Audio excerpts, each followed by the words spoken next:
ଏଥିରେ କୌଣସି ସନ୍ଦେହ ନାହିଁ ଯେ ମହାଭାରତ କାଳରେ ପୃଥିବୀରେ ଏପରି ଯୋଦ୍ଧା ଥିଲେ ଯେଉଁମାନେ ଦେବତାଙ୍କ ଅପେକ୍ଷା ଅଧିକ ଶକ୍ତିଶାଳୀ ଥିଲେ। ତେଣୁ ଯେତେବେଳେ ମହାଭାରତ ଯୁଦ୍ଧ ହେଲା ସେତେବେଳେ ଉଭୟ କୌରବ ଏବଂ ପାଣ୍ଡବ ପକ୍ଷରୁ ଏହିପରି ଯୋଦ୍ଧାମାନଙ୍କୁ ବଧ କରିବା ପ୍ରାୟ ଅସମ୍ଭବ ହୋଇଗଲା।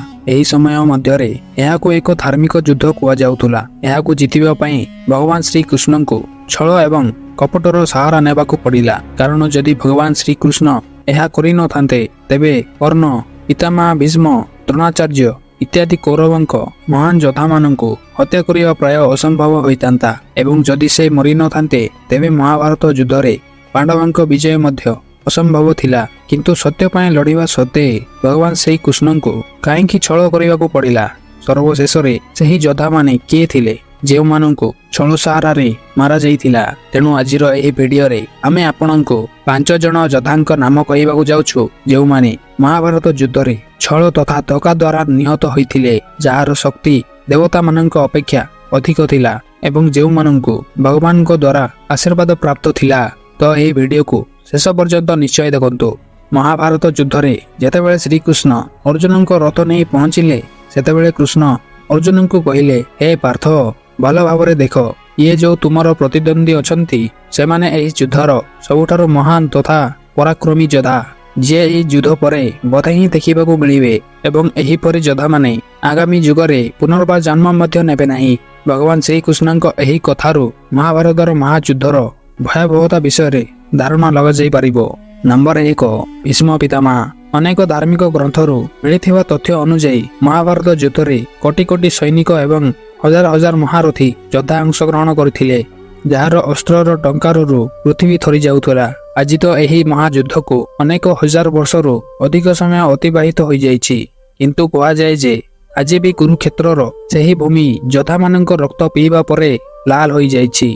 ଧର୍ମ ଏବଂ ଅଧର୍ମର ଏହି ଯୁଦ୍ଧରେ ଧର୍ମର ବିଜୟ ପାଇଁ ଅନେକ ମହାନ ଯୋଦ୍ଧାଙ୍କୁ ଛଳପୂର୍ବକ ଏବଂ ଅନେକଙ୍କୁ ଯୁଦ୍ଧର ନିୟମ ବିରୁଦ୍ଧରେ ଯାଇ ମାରାଯାଇଥିଲା। କାହିଁକି ନା ଏହି ସମସ୍ତ ଯୋଦ୍ଧା ପ୍ରାୟତଃ ଅମର ଥିଲେ। ଅର୍ଥାତ୍ ଯଦି ମହାଭାରତ ଯୁଦ୍ଧରେ ଭଗବାନ ଶ୍ରୀକୃଷ୍ଣ ପାଣ୍ଡବଙ୍କ ପକ୍ଷରେ ନଥାନ୍ତେ ତେବେ ପୃଥିବୀରେ ଏହି ମହାନ ଯୋଦ୍ଧାମାନଙ୍କୁ ବିନାଶ କରିବା ଅସମ୍ଭବ ଥିଲା। ଏହି ମହାରଥ ଯୋଦ୍ଧାମାନଙ୍କ ମଧ୍ୟରେ ପ୍ରଥମ ନାମ ଭୀଷ୍ମ ପିତାମହଙ୍କର ଆସେ, ଯେ ମହାଭାରତ କାଳର ସର୍ବପୁରାତନ ତଥା ଅଭିଜ୍ଞ ଶକ୍ତିଶାଳୀ ଯୋଦ୍ଧା ଥିଲେ, ଯିଏ ତୀରନ୍ଦାଜ କଳାରେ ଶ୍ରୀକୃଷ୍ଣଙ୍କ ପୁଅ ଶାମ୍ବକୁ ମଧ୍ୟ ପରାସ୍ତ କରିଥିଲେ। ଭୀଷ୍ମ ପିତାମହଙ୍କୁ ଜ୍ଞାନ ମଧ୍ୟ ବହୁତ ଅଧିକ ଥିଲା। ତାଙ୍କୁ ଧର୍ମ ବିଷୟରେ ବହୁତ ଭଲ ଭାବରେ ଜଣାଥିଲା।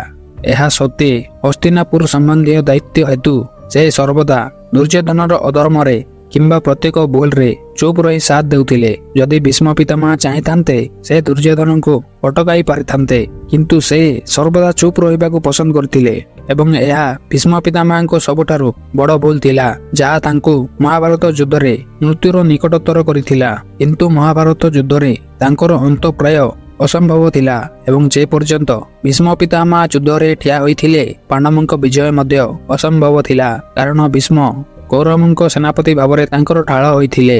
18 ଦିନ ଧରି ଚାଲିଥିବା ଏହି ଯୁଦ୍ଧରେ ଭୀଷ୍ମ ଏକୁଟିଆ ହିଁ 10 ଦିନ ପର୍ଯ୍ୟନ୍ତ ପାଣ୍ଡବଙ୍କ ସେନାଙ୍କ ସଂହାର କରି ଚାଲିଥିଲେ। ଏଭଳି ପରିସ୍ଥିତିରେ ଭଗବାନ ଶ୍ରୀକୃଷ୍ଣଙ୍କ ପରାମର୍ଶ କ୍ରମେ ଶ୍ରୀଖଣ୍ଡୀଙ୍କୁ ତାଙ୍କ ରଥରେ ଠିଆ କରାଇଥିଲେ।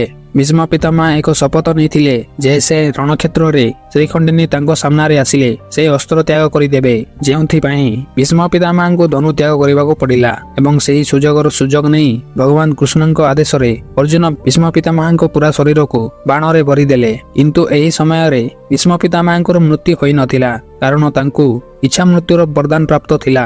କିନ୍ତୁ ବର୍ତ୍ତମାନ ଅର୍ଜୁନଙ୍କ ତୀର ଭୀଷ୍ମ ପିତାମହଙ୍କ ବିଧ କରି ଦେଇଥିବାରୁ ସେ ଯୁଦ୍ଧ କରିପାରି ନଥିଲେ। ସେ ଯୁଦ୍ଧର ଶେଷରେ କୌରବଙ୍କ ପରାଜୟ ଦେଖି ସେ ନିଜ ଇଚ୍ଛାରେ ନିଜ ଶରୀର ଛାଡ଼ି ଦେଇଥିଲେ। ନମ୍ବର 2, ଦ୍ରୋଣାଚାର୍ଯ୍ୟ। ଛଳ ଦ୍ୱାରା ହତ୍ୟା କରାଯାଇଥିବା ଦ୍ୱିତୀୟ ମହାରଥୀ ଥିଲେ ଦ୍ରୋଣାଚାର୍ଯ୍ୟ। ବର୍ତ୍ତମାନ ଆପଣ ଅନୁମାନ କରିପାରିବେ ଯେ ଦ୍ରୋଣାଚାର୍ଯ୍ୟ କେତେ ଶକ୍ତିଶାଳୀ ଥିଲେ, ଯେ ସେ ସମଗ୍ର ମହାଭାରତରେ ଯେଉଁ ବଡ଼ରୁ ବଡ଼ ସର୍ବଶ୍ରେଷ୍ଠ ମହାରଥୀ ଥିଲେ ତାଙ୍କର ଶିକ୍ଷା କେବଳ ଦ୍ରୋଣାଚାର୍ଯ୍ୟଙ୍କ ଦ୍ୱାରା ହିଁ ପ୍ରାପ୍ତ ହୋଇଥିଲା। ଏପରିକି ଅର୍ଜୁନଙ୍କୁ ମଧ୍ୟ ଦ୍ରୋଣାଚାର୍ଯ୍ୟ ହିଁ ଶିକ୍ଷା ଦେଇଥିଲେ, ଯିଏ ତାଙ୍କ ପୁତ୍ର ଅଶ୍ୱତ୍ଥାମା କାରଣରୁ ଦୁର୍ଯ୍ୟୋଧନଙ୍କ ସହିତ ଠିଆ ହୋଇଥିଲେ ଏବଂ ଯେ ପର୍ଯ୍ୟନ୍ତ ଦ୍ରୋଣାଚାର୍ଯ୍ୟ ଯୁଦ୍ଧରେ ଠିଆ ହୋଇଥିଲେ ସେ ପାଣ୍ଡବଙ୍କ ସେନାର ଧ୍ୱଂସ କରି ଚାଲିଥିଲେ ଏବଂ ଅନେକ ଯୋଦ୍ଧାଙ୍କର ଜୀବନ ମଧ୍ୟ ନେଇଥିଲେ। ତାଙ୍କୁ ମଧ୍ୟ କେବଳ ସେତେବେଳେ ହିଁ ମାରାଯାଇ ପାରିଥାନ୍ତା ଯେତେବେଳେ ସେ ନିଜ ଧନକୁ ତ୍ୟାଗ କରନ୍ତେ। କିନ୍ତୁ ଜଣେ ଯୋଦ୍ଧା ନିଜର ଅସ୍ତ୍ର ତ୍ୟାଗ କେମିତି କରିପାରିବ? ଏହାର କେବଳ ଗୋଟିଏ ଉପାୟ ଥିଲା ଏବଂ ସେହା ଥିଲା ଏକ ଏମିତି ଦୁଃଖ ଯାହା ପରେ ଯୋଦ୍ଧାଙ୍କୁ ଲଢ଼ିବାର କୋଉ ମହତ୍ତ୍ୱ ହିଁ ଦେଖା ନଯାଉ। ଏବଂ ଭଗବାନ ଶ୍ରୀକୃଷ୍ଣ ଏହାର ହିଁ ସୁଯୋଗ ନେଇଥିଲେ। ପ୍ରଥମେ ଶ୍ରୀକୃଷ୍ଣଙ୍କ ଆଦେଶରେ ଭୀମ ଅଶ୍ୱତ୍ଥାମା ନାମକ ହାତୀକୁ ହତ୍ୟା କରିଥିଲେ। ଏହାପରେ ଶ୍ରୀକୃଷ୍ଣ ପାଣ୍ଡବମାନଙ୍କୁ ଦ୍ରୋଣାଚାର୍ଯ୍ୟଙ୍କୁ ମିଛ କହିବା ପାଇଁ କହିଥିଲେ ଯେ ତାଙ୍କ ପୁଅ ଅଶ୍ୱତ୍ଥାମାଙ୍କୁ ହତ୍ୟା କରାଯାଇଛି। ଦ୍ରୋଣାଚାର୍ଯ୍ୟ ତାଙ୍କ ପୁଅ ଅଶ୍ୱତ୍ଥାମାଙ୍କୁ ବହୁତ ଭଲ ପାଉଥିଲେ ଏବଂ ଯେମିତିକି ମୁଁ କହିଥିଲି ଯେ ତାଙ୍କ ଯୁଦ୍ଧ କରିବାର କାରଣ ମଧ୍ୟ ଅଶ୍ୱତ୍ଥାମା ହିଁ ଥିଲେ। କିନ୍ତୁ ଅଶ୍ୱତ୍ଥାମା ମଧ୍ୟ କୋଉ ସାଧାରଣ ବ୍ୟକ୍ତି ନଥିଲେ। ତାଙ୍କ ମୃତ୍ୟୁ ମଧ୍ୟ ପ୍ରାୟ ଅସମ୍ଭବ ଥିଲା। ସେଥିପାଇଁ ପ୍ରାରମ୍ଭରେ ଦ୍ରୋଣାଚାର୍ଯ୍ୟ ପାଣ୍ଡବ ଯାହା କହିଥିଲେ ତାହା ବିଶ୍ୱାସ କରିନଥିଲେ। ଦ୍ରୋଣାଚାର୍ଯ୍ୟ ଶ୍ରୀକୃଷ୍ଣଙ୍କ କଥା ମଧ୍ୟ ଶୁଣିଲେ ନାହିଁ। ଏହାପରେ ଯେତେବେଳେ ଯୁଧିଷ୍ଠିର ଦ୍ରୋଣାଚାର୍ଯ୍ୟଙ୍କୁ କହିଥିଲେ ଯେ ଅଶ୍ୱତ୍ଥାମାଙ୍କର ମୃତ୍ୟୁ ହୋଇଛି, ସେତେବେଳେ ଦ୍ରୋଣାଚାର୍ଯ୍ୟ ଏହାକୁ ବିଶ୍ୱାସ କରିଥିଲେ। କାରଣ ଦ୍ରୋଣାଚାର୍ଯ୍ୟ ଜାଣିଥିଲେ ଯେ ପାଣ୍ଡବଙ୍କ ପୁଅ ଯୁଧିଷ୍ଠିର କେବେ ମିଛ କହିପାରିବେ ନାହିଁ। ତେଣୁ ସେ ଶୋକରେ ନିଜ ଧନୁ ଛାଡ଼ିଦେଲେ ଏବଂ ଏହି ସୁଯୋଗର ସୁଯୋଗ ନେଇ ଦ୍ରୌପଦୀଙ୍କ ଭାଇ ଧୃଷ୍ଟଦ୍ୟୁମ୍ନ ଦ୍ରୋଣାଚାର୍ଯ୍ୟଙ୍କୁ ବଧ କରିଥିଲେ। ନମ୍ବର 3 ଜୟଦ୍ରଥ, ମହାଭାରତର ତୃତୀୟ ଯୋଦ୍ଧା ଯାହାକୁ ଛଳ ଦ୍ୱାରା ମାରାଯାଇଥିଲା। ସେ ଦୁର୍ଯ୍ୟୋଧନଙ୍କ ଜୁଇଁ ଥିଲେ ଏବଂ ଆଙ୍କରି ରଣନୀତି ହେତୁ ଅର୍ଜୁନଙ୍କ ପୁତ୍ର ଅଭିମନ୍ୟୁଙ୍କୁ କୌରବମାନେ ଏକାଠି ହତ୍ୟା କରିଥିଲେ ଏବଂ ନିଜ ପୁତ୍ରର ମୃତ୍ୟୁର ପ୍ରତିଶୋଧ ନେବା ପାଇଁ ଅର୍ଜୁନ ଏକ ପ୍ରତିଜ୍ଞା ନେଇଥିଲେ ଯେ ପରଦିନ ଯୁଦ୍ଧରେ ସୂର୍ଯ୍ୟାସ୍ତ ପୂର୍ବରୁ ଯାଇ ଜୟଦ୍ରଥଙ୍କୁ ବଧ କରିଦେବେ, ନଚେତ୍ ସେ ନିଜେ ଅଗ୍ନି ସମାଧି ନେଇଯିବେ। କୌରବଙ୍କର ସମଗ୍ର ସୈନ୍ୟ ସେହିଦିନ ଜୟଦ୍ରଥଙ୍କୁ ସୁରକ୍ଷା ଦେବାରେ ନିୟୋଜିତ ହୋଇଯାଇଥିଲା।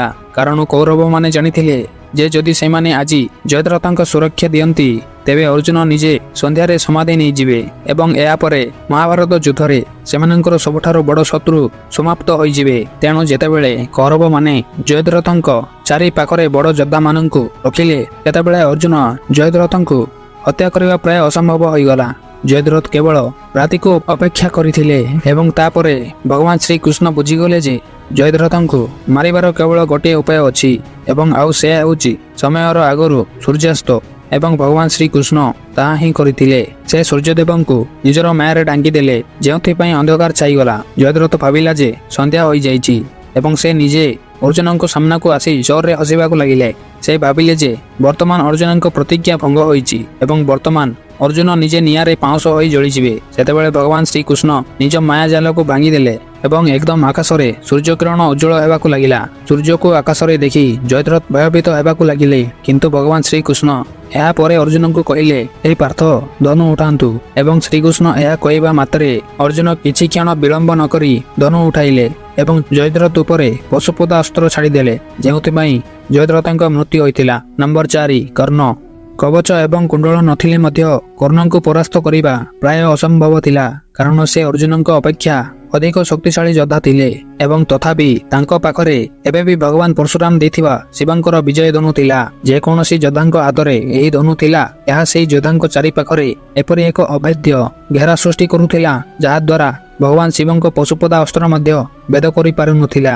ଯେ ପର୍ଯ୍ୟନ୍ତ ତାଙ୍କ ହାତରେ ଧନୁ ଥିଲା, ସେତେବେଳେ ପର୍ଯ୍ୟନ୍ତ କର୍ଣ୍ଣଙ୍କୁ ମହାଭାରତରେ ମାରାଯାଇ ପାରିନଥାନ୍ତା। ତେଣୁ ଏଠାରେ ମଧ୍ୟ ଭଗବାନ ଶ୍ରୀକୃଷ୍ଣ ଏକ ରଣନୀତି ପ୍ରସ୍ତୁତ କଲେ ଏବଂ ଧୋକା ଦ୍ୱାରା କର୍ଣ୍ଣଙ୍କ ରଥକୁ ଏମିତି ଜାଗାରେ ନେଇଗଲେ ଯେଉଁଠାରେ ମାଟିରେ କର୍ଣ୍ଣଙ୍କ ରଥ ଫସିଗଲା। ଯେମିତି କର୍ଣ୍ଣ ତାଙ୍କ ରଥର ଚକ ବାହାରକୁ କାଢ଼ିବା ପାଇଁ ରଥରୁ ଓହ୍ଲାଇଲେ, ସେତେବେଳେ ଶ୍ରୀକୃଷ୍ଣ ଅର୍ଜୁନଙ୍କୁ ଅସ୍ତ୍ରହୀନ କର୍ଣ୍ଣ ଉପରେ ବାଣ ଚଳାଇବାର ଆଦେଶ ଦେଇଦେଲେ। ଅର୍ଜୁନ ତୀର ମାରିବାକୁ ଚାହୁଁନଥିଲେ, କିନ୍ତୁ ସେ ଏହା ମଧ୍ୟ ଜାଣିଥିଲେ ଯେ ଯଦି କର୍ଣ୍ଣଙ୍କୁ ଏହି ସମୟରେ ନ ମାରାଯାଏ ତେବେ ତାଙ୍କୁ ବଧ କରିବା ଅସମ୍ଭବ ହେବ ଏବଂ ଯେପର୍ଯ୍ୟନ୍ତ କର୍ଣ୍ଣ ଛିଡ଼ା ହୋଇଛନ୍ତି ଦୁର୍ଯ୍ୟୋଧନଙ୍କୁ ହତ୍ୟା କରିବା ସମ୍ଭବ ନୁହେଁ। ସେଥିପାଇଁ ଅର୍ଜୁନ ଚାହିଁ ନଥିଲେ ମଧ୍ୟ ପ୍ରତାରଣା କରି କର୍ଣ୍ଣଙ୍କ ଜୀବନ ନେବାକୁ ପଡ଼ିଲା ଏବଂ ଏହା ପ୍ରମାଣ କଲା ଯେ ତାଙ୍କ କବଚ ଏବଂ କୁଣ୍ଡଳ ବିନା ମଧ୍ୟ କର୍ଣ୍ଣ ଅର୍ଜୁନଙ୍କ ଅପେକ୍ଷା ଅଧିକ ଶକ୍ତିଶାଳୀ ଯୋଦ୍ଧା ଥିଲେ। ନମ୍ବର 5 ଦୁର୍ଯ୍ୟୋଧନ, ଧୋକା ଦ୍ୱାରା ହତ୍ୟା କରାଯାଇଥିବା ଶେଷ ଯୋଦ୍ଧା ଦୁର୍ଯ୍ୟୋଧନ ଥିଲେ। କିନ୍ତୁ ଧୋକା ଦ୍ୱାରା ଦୁର୍ଯ୍ୟୋଧନଙ୍କ ମୃତ୍ୟୁ ଠିକ୍ ନା ଭୁଲ ତାହା କହିବା କଷ୍ଟସାଧ୍ୟ। କିନ୍ତୁ ଦୁର୍ଯ୍ୟୋଧନ ତାଙ୍କର ସମସ୍ତ ପାପ ପାଇଁ ଦଣ୍ଡିତ ହେବା ଉଚିତ ଥିଲା। କିନ୍ତୁ ଦୁର୍ଯ୍ୟୋଧନ ଯେତିକି ଶକ୍ତିଶାଳୀ ଥିଲେ ତାଙ୍କୁ ହତ୍ୟା କରିବା ବହୁତ କଷ୍ଟସାଧ୍ୟ ଥିଲା ଏବଂ ବିଶେଷ କରି ଯେତେବେଳେ ଦୁର୍ଯ୍ୟୋଧନଙ୍କ ମା ଗାନ୍ଧାରୀ ତାଙ୍କ ବର୍ଷ ପୁରୁଣା ଆଖିର ପଟି ହଟାଇ ଦୁର୍ଯ୍ୟୋଧନଙ୍କ ଶରୀରକୁ ପଥରରେ ପରିଣତ କରିଦେଇଥିଲେ। ତେଣୁ ବର୍ତ୍ତମାନ ତାଙ୍କ ମୃତ୍ୟୁ ପ୍ରାୟ ଅସମ୍ଭବ ହୋଇପଡ଼ିଥିଲା। ଯେଉଁ କାରଣରୁ ଯେତେବେଳେ ଦୁର୍ଯ୍ୟୋଧନ ଏବଂ ଭୀମଙ୍କ ମଧ୍ୟରେ ଗଦା ଯୁଦ୍ଧ ହୋଇଥିଲା, ଦୁର୍ଯ୍ୟୋଧନଙ୍କ ଅବସ୍ଥା ଅତ୍ୟନ୍ତ ଖରାପ ହୋଇଗଲା ଏବଂ ଦୁର୍ଯ୍ୟୋଧନ ଅନୁଭବ କରିବାକୁ ଲାଗିଲେ ଯେ ବର୍ତ୍ତମାନ ତାଙ୍କ ଜୀବନ ଚାଲିଯିବ। କିନ୍ତୁ ଦୁର୍ଯ୍ୟୋଧନଙ୍କୁ ହତ୍ୟା କରିବା ଭୀମଙ୍କ ବଶରେ ନଥିଲା। ସେତେବେଳେ ଭଗବାନ ଶ୍ରୀକୃଷ୍ଣ ଇଶାରା କରି ଭୀମଙ୍କୁ କହିଥିଲେ ଯେ ପ୍ରଥମେ ଦୁର୍ଯ୍ୟୋଧନଙ୍କର ସମ୍ପୂର୍ଣ୍ଣ ଶରୀର ପଥରରେ ପରିଣତ ହୋଇଛି, କିନ୍ତୁ ଅଣ୍ଟା ତଳେ ଥିବା ଅଂଶଟି ଦୁର୍ବଳ ଅଛି ଏବଂ ଯଦି ସେଠାରେ ଆକ୍ରମଣ ହୁଏ ତେବେ ଦୁର୍ଯ୍ୟୋଧନଙ୍କ ଜୀବନ ନିଆଯାଇପାରିବ। ଏହାପରେ ଭୀମ ଶ୍ରୀକୃଷ୍ଣଙ୍କ କଥା ମାନି ଅଣ୍ଟା ତଳେ ଦୁର୍ଯ୍ୟୋଧନଙ୍କ ଉପରେ ଆକ୍ରମଣ କଲେ ଏବଂ ନିୟମ ବିରୁଦ୍ଧରେ ଯାଇ ଦୁର୍ଯ୍ୟୋଧନଙ୍କ ଜଙ୍ଘ ଭାଙ୍ଗି ଦେଇଥିଲେ ଏବଂ ଏହି କାରଣରୁ ଦୁର୍ଯ୍ୟୋଧନଙ୍କର ମୃତ୍ୟୁ ହୋଇଥିଲା। ତ ବନ୍ଧୁଗଣ, ମୁଁ ଆଶା କରେ ଆପଣ ଆଜିର ଏହି ଭିଡିଓରେ କିଛି ନୂଆ ଶିଖିଥିବେ। ଯଦି ଆପଣଙ୍କର କୌଣସି ପ୍ରଶ୍ନ କିମ୍ବା ପରାମର୍ଶ ଅଛି ଆପଣ କମେଣ୍ଟରେ ଲେଖି ଆମକୁ କହିପାରିବେ। ଧନ୍ୟବାଦ।